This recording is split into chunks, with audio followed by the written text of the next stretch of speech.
şəhidlərimizə Allah'tan ruhları şad olsun deyirik. Azərbaycanın ərazi bütövlüyü uğrunda gedən qanlı döyüşlərdə qəhrəmancasına şəhid olan bütün şəhidlərimizin 5 ili tamam olur. Ey şəhidlər, siz öz qızıl qanlarınızla Azərbaycanımızın silinməz tarixini yazdınız. Siz 5 ildir ki Allah'ın evində əbədi yaşayırsınız. Biz qazilər, yani ki biz de diri şehitler sayılırıq. Biz şehitler, siz şehitleri unutmayacağız. Çünkü sizin adlarınızı ürəyimizin divarına yazıp ebedi yaşadacağız. Ebedi yaşadacağız.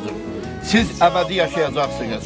Çünkü siz öz kızıl kanınızla Azerbaycanımızın qeyrətini, namusunu, şərəf ləyaqətini qaytardınız. İndi Azerbaycan xalqı başı dik gəzir. Ona göre ki Azerbaycan'ın bayrağında o kızıl kan var. Onu siz verdiniz. Ey şehit anaları, Allah'tan size sabır dileyirəm. Biz şehitlerimizin adlarını ürəyimizin divarına yazıp ebedi yaşadacağız. Şərəfli şehitlerimiz, siz sağsınız. Şehitlere Allah rəhmət eləsin sözünü demeyin. Ben deyə bilmirəm çünkü onlar Allah'ın evinde sağdır. Bura gelen her bir insana minnettarım ki bugün şehidimizi unutmuruq.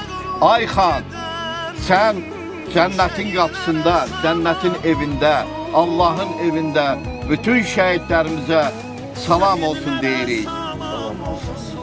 Şehitlerimize Allah'ın salamı olsun. Sizin karşınızda analarım, baş eğrəm.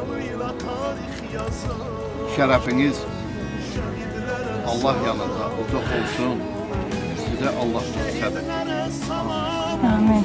Çok Yiğitlere salam olsun. Şiirlerde mağrur gibi